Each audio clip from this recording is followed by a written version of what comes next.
There were bright flashes of red in the sky. It's as if someone was waving around a flare light from space, faint but noticeable. We all made UFO jokes and laughed as we nailed our tents into the ground.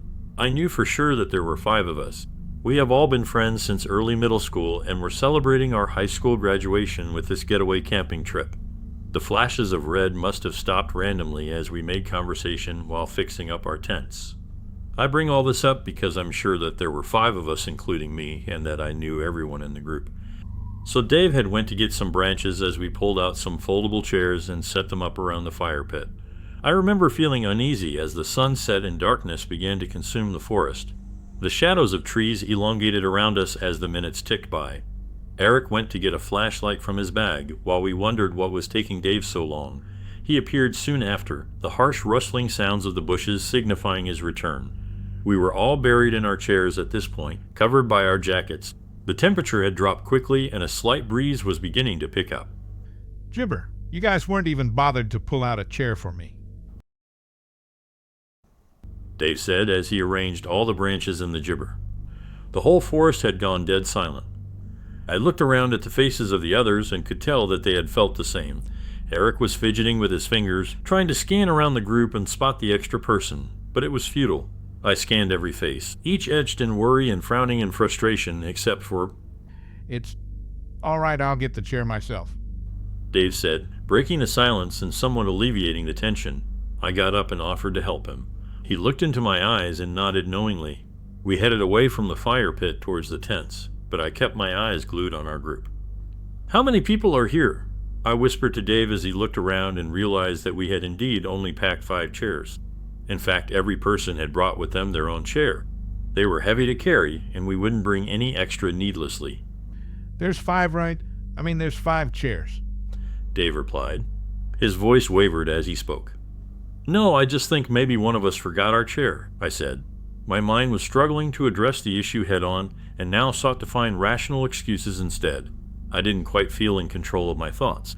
It felt like swimming in a dream, and if I tried to force myself to think about who the 6th person was, my head would begin to throb. Yeah, that sounds about right, actually, Dave said, relaxing and heading back to the group. When we walked back to the fire pit and circle of chairs, 2 chairs were empty, one for me and one for Dave. Everything was adding up now, even though we all agreed it wasn't before. Sally suggested we were all probably tired after the long hike to get here and probably just needed some sleep.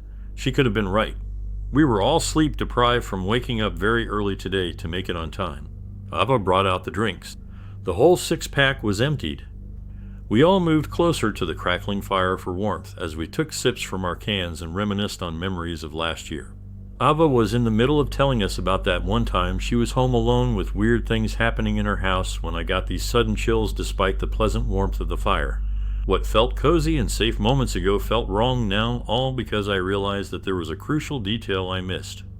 "Who started the fire?" I asked, completely interrupting Ava in the middle of her story and breaking everyone else's immersion. Everyone looked momentarily annoyed until they realized they had no answer.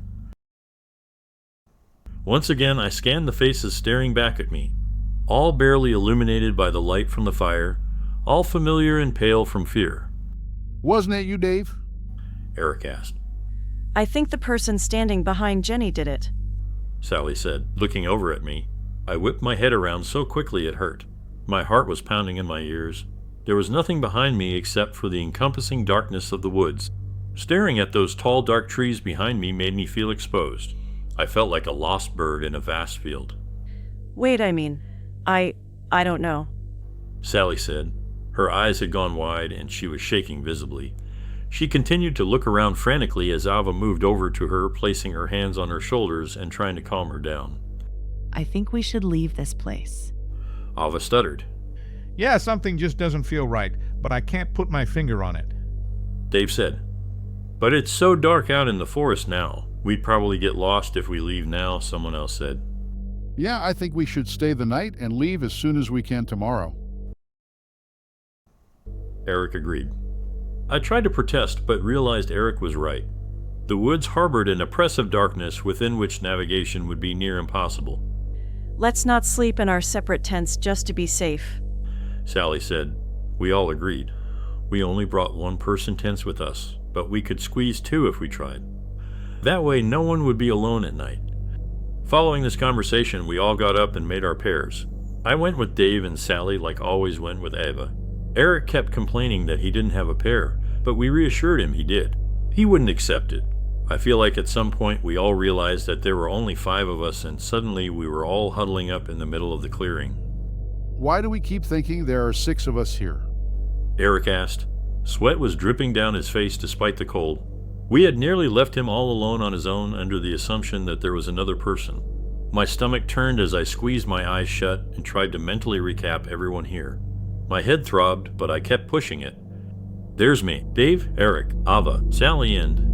I was pointing at each of them as I said the name. I retched and emptied the contents of my stomach on the ground when I got past Sally. The left side of my head felt like there was a knife stuck in it. My vision was blurry. Dave held me up to stop me from collapsing, and we all wordlessly started to move towards the tents as someone put the fire out. Dave helped me into a tent while the 4 outside discussed what to do. I could only focus on snippets of the conversation as the excruciating pain beating against my skull came and went in waves. Sally had the brilliant idea of arranging 3 tents together, so their openings faced together at right angles in a sort of U-shape, so we could sleep as close as possible and also limit the entrance to our tents. Dave was about to go to help as they worked outside, but I clutched his hand and asked him to stay with me. The tents took some time to arrange. I started to feel a bit better once everyone got settled into their tents. A quick head count confirmed there were 5 of us. Eric would have to sleep in his tent alone, but he was more comfortable with it since all the tents were very close now. Looking back now, I think he was just trying to put a brave face on for us. I regret that moment deeply, letting him sleep in his tent alone. He was always less integrated in our group and knew that none of us would pair with him. Just before going to bed, we all agreed to leave as soon as the sun rose in the morning. I remember taking one last look outside the tent into the forest before trying to fall asleep. The wind had picked up and the tree branches were swaying gently. Beyond our clearing was just pure darkness. It felt like the trees were closing in on me. With the faint moonlight illuminating our clearing, I turned my head to look over at the 2 tents we had left out and saw someone standing next to them. Despite the circumstances, sleep came quickly and easily. Ava's shrill scream woke me up in the middle of the night. Dave and I ripped our tent door open to find Sally and Ava looking into Eric's tent. We pushed them aside. Eric's sleeping bag was rolled up. He was still inside it, his head in the center, face contorted in utter agony. The rest of his body rolled around it with the blue fabric, now dripping with dark blood. Dave zipped up the door of the tent. Ava was in shock. Her eyes had become glassy and unfocused. Sally was shaking her repeatedly, tears streaming down her face. Dave picked up his torch and yelled at us to get up and run. We left the campsite behind and entered the trail we had come from. The 5 of us huddled together, Dave leading in the front as he cast his weak flashlight over the path so we could see it. All we had to help us get through this 2-hour trail was a small white circle of light. Even the moon failed to illuminate our surroundings through the dense foliage.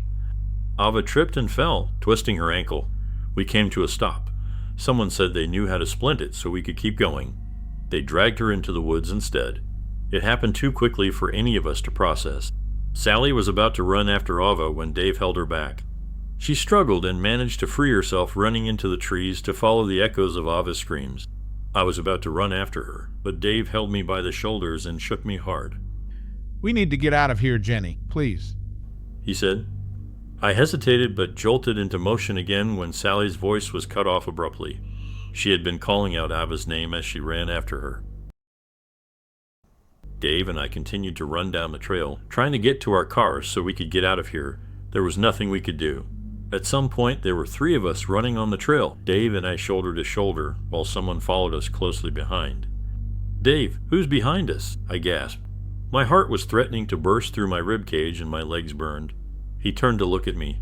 Confusion transformed into fear on his face and then into rage.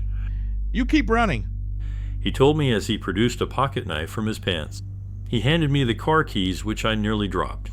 Then he turned around suddenly and jumped at whoever was behind us. I continued to run in fear as the sounds of a struggle grew behind me. I tripped and tumbled through the trail for what felt like hours.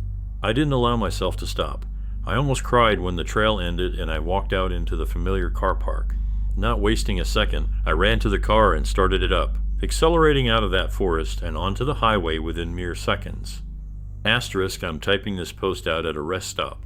My phone has finally regained service and I've called 911 to try and explain the situation. I don't think they believe my version of events, but they sent a car my way regardless.